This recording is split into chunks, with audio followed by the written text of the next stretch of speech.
We all have a stereotype that religious people are weird, repressed, nosy, and moralizing people who like to get into others' business and just in general act all high and mighty. The same phenomenon is often observed in very scientifically minded, quote, rational people, like annoying internet atheists and skeptics. Why do both of these seemingly distinct groups nonetheless demonstrate the same behaviors?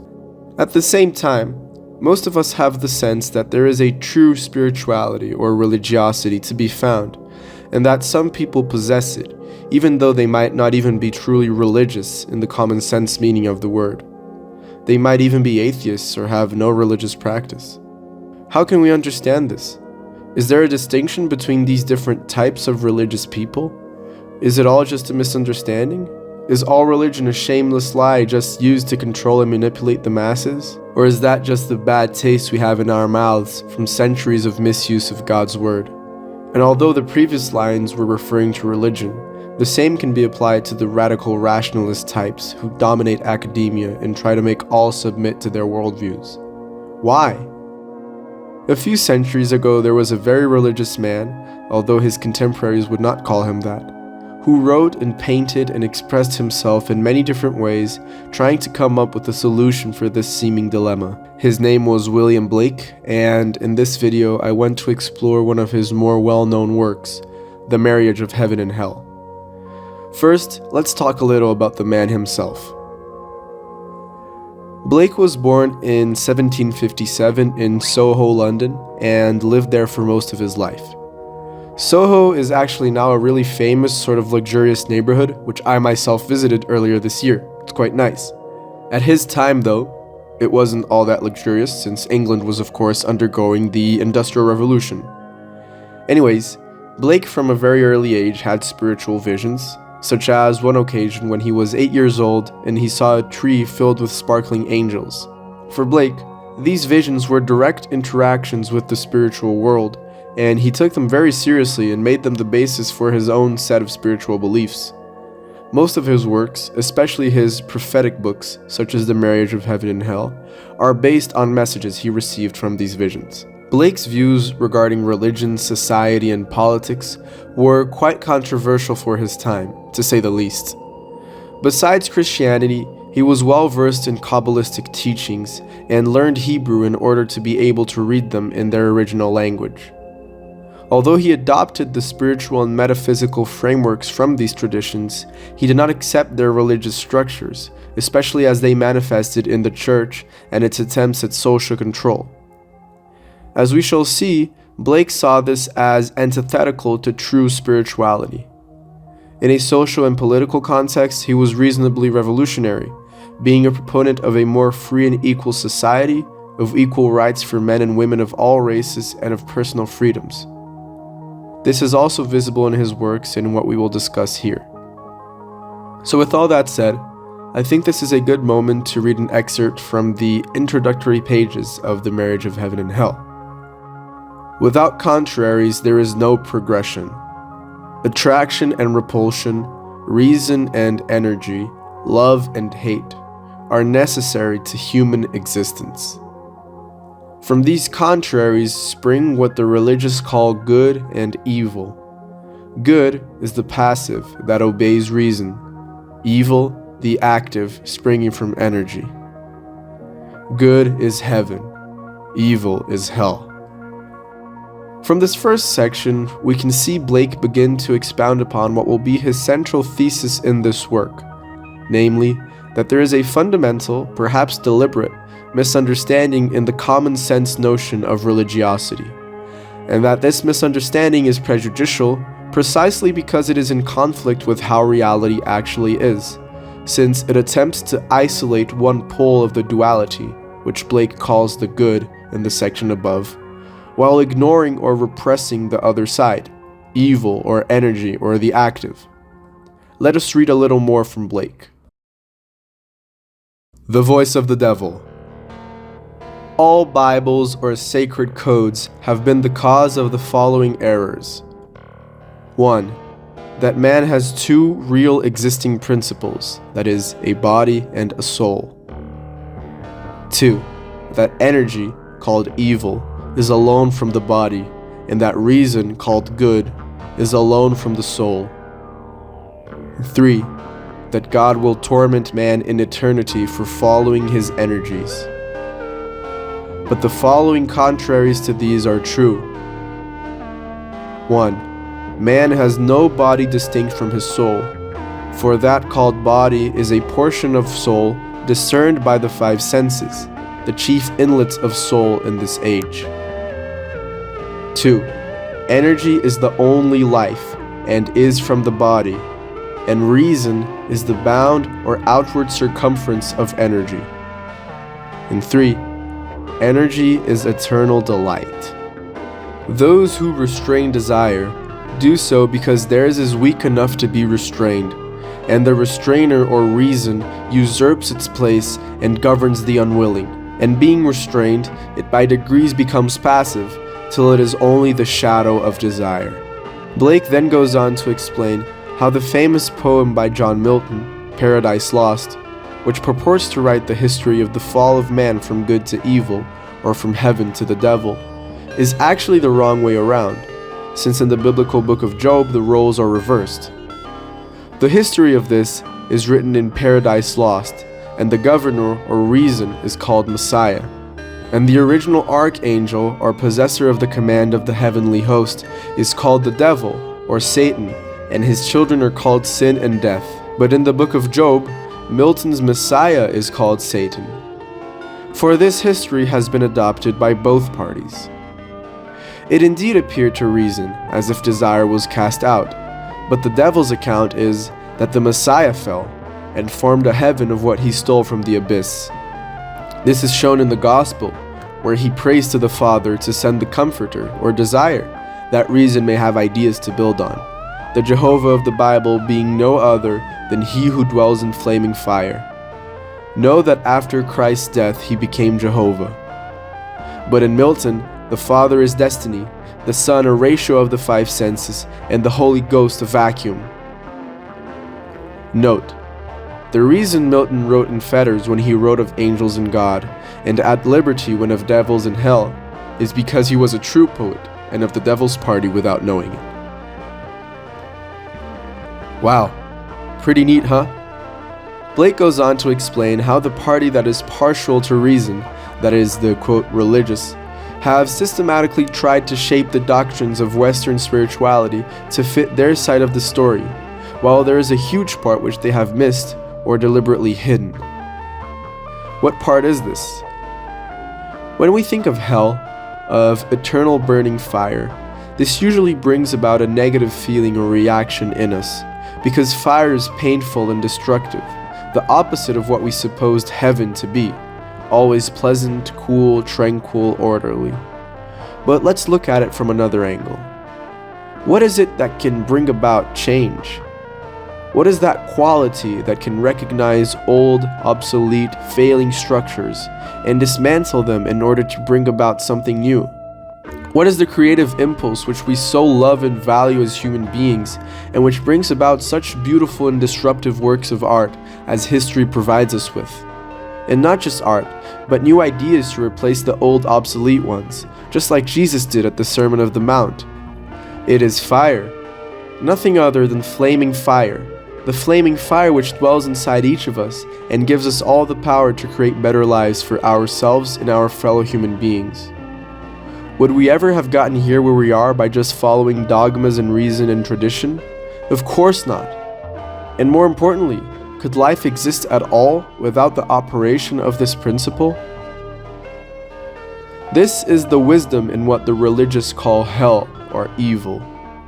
Of course, this is not actual evil, badness, cruelty. It is just a disruptive, creative, and fiery genius of our spirit. In fact, calling this quality evil has been the source of infinite confusion and harm within the religious community, and it is what ultimately led to the downfall of the dominion of the Church over the West. And note that this has nothing to do with nihilism or materialism, as the religious would like to say, as if the absence of dogmatism and blind faith implied an absence of spirituality. Or vice versa. Many dogmatic atheists accuse religiosity of corrupting scientific inquiry, while being themselves the manifestation of the antithesis to free inquiry. Both these types of people are committing a fundamental mistake, that is, putting what they believe to be reason or rationality as a quality above all other qualities and characteristics of life, or as Blake puts it, of the soul. Another fundamental mistake is the erroneous separation of soul and body. This has plagued Western thought for so many centuries and still does so through veiled Cartesian dualism. It is incredible how a philosophy that cannot stand 2 minutes of rational analysis is still nonetheless held by so many apparently intelligent people. Blake not only pointed this out in its previous incarnation, that is, of dualism within the Christian tradition, the naive separation of body and soul, but he also saw how it would evolve and nonetheless still fool generations of thinkers. It still deeply affects the Western worldview in the contemporary technological age, which sees mind and body as separate entities, ignoring the clear unity of these two, not as one reduced to the other, but as parts of a greater whole, that which Blake calls the soul. Medicine, for example, which until recently completely ignored the effect of the mind upon the body, even though this effect is immediately apparent through direct experience, or the way in which we approach learning, normally through purely intellectual means, a phenomenon which I have talked about in my other video called Truth is Within, in the context of modern internet spirituality. There is really so much to delve into here, but I will satisfy myself with these short remarks and let you apply these reflections to your own life and see how it affects you. Let us read some more sections from the book. In the next part, Blake describes a vision of his in which he was walking through hell, quote, delighted with the enjoyments of genius, which to angels look like torment and insanity, and came upon a collection of proverbs or sayings of hell, much like the biblical proverbs. He then writes down a bunch of them, about 70, and I will read some examples here, but I really highly recommend reading through them all yourself, or just reading through the whole book. You can get through it in like 30 minutes. Anyways, here are some proverbs from hell. The road of excess leads to the palace of wisdom. He who desires but acts not breeds pestilence. The cutworm forgives the plow. A fool sees not the same tree that a wise man sees. He whose face gives no light shall never become a star. No bird soars too high if he soars with his own wings. The most sublime act is to set another before you. If the fool would persist in his folly, he would become wise. A dead body revenges not injuries. Prisons are built with the stones of law, brothels with bricks of religion. The bird a nest, the spider a web, man friendship. What is now proved was once only imagined. Always be ready to speak your mind, and a base man will avoid you. Everything possible to be believed is an image of truth. The eagle never lost so much time as when he submitted to learn of the crow. He who has suffered you to impose on him knows you. As the plow follows words, so God rewards prayers. Expect poison from the standing water. You never know what is enough unless you know what is more than enough. Damn braces, bless relaxes. The crow wished that everything was black, the owl that everything was white. Listen to the fool's reproach. It is a kingly title. If the lion was advised by the fox, he would be cunning. Sooner murder an infant in its cradle than nurse unacted desires. Enough. Hopefully you could get a sense of the philosophy of hell through these proverbs. I find them quite thought-provoking myself and often reflect upon them. There are so many more ideas that are touched on in this book that I could not possibly cover them all in one video. For example, Blake's account of how what we usually refer to as religion, that is, organized priesthood and worship, originally came to be. To Blake, it is not a coincidence that hundreds of millions of people across human history have been mentally enslaved to these dogmatic structures. In fact, these structures were purposefully built in order to control and enslave. This priestly class appropriated the poetic tales of the ancient poets, who themselves were the ones to have authentic spiritual experiences. All of this can be read on plate 11 of the original work. Another big theme, which we have already covered a little bit, is the existence of two quote-unquote classes of human beings, necessarily antithetical to each other, and Blake calls these classes the prolific and the devouring. About this he says, "The giants who formed this world into its sensual existence and now seem to live in it in chains are in truth the causes of its life and the sources of all activity. But the chains are the cunning of weak and tame minds, which have the power to resist energy. According to the proverb, the weak in courage is strong and cunning. Thus, one portion of being is the prolific, the other the devouring. To the devourer it seems as if the producer was in his chains, but it is not so. He only takes portions of existence and fancies that the whole. But the prolific would cease to be prolific, unless the devourer, as a sea, received the excess of his delights. Some will say, is not God alone the prolific? I answer, God only acts and is in existing beings or men. These two classes of men are always upon earth, and they should be enemies. Whoever tries to reconcile them seeks to destroy existence. Religion is an endeavor to reconcile the two. Note, Jesus Christ did not wish to unite, but to separate them, as in the parable of sheep and goats. And he says, I came not to send peace, but a sword. That's a lot to reflect on. Finally, I want to touch a little bit on Blake's mysticism. A main theme in this work is how rationality, reason, and especially language make us blind to the infinite, that is, the divine, or God, constantly manifesting itself in every single experience. Blake coined the term, the doors of perception, which was afterwards used by Aldous Huxley in his famous work about the psychedelic experience. I have talked about this before in my last video on The Fool, and so I will not discuss it at length here. But I want to end this video with another section from The Marriage of Heaven and Hell, where Blake expounds on these ideas, in the setting of a dinner he had with Isaiah and Ezekiel. An astral dinner, I assume. Here it is. The prophets Isaiah and Ezekiel dined with me, and I asked them how they dared so roundly to assert that God spoke to them, and whether they did not think at the time that they would be misunderstood, and so be the cause of imposition. Isaiah answered, I saw no God, nor heard any, in a finite organical perception. But my senses discovered the infinite in everything. And as I was then persuaded, and remain confirmed, that the voice of honest indignation is the voice of God, I cared not for consequences, but wrote. Then I asked, does a firm persuasion that a thing is so make it so?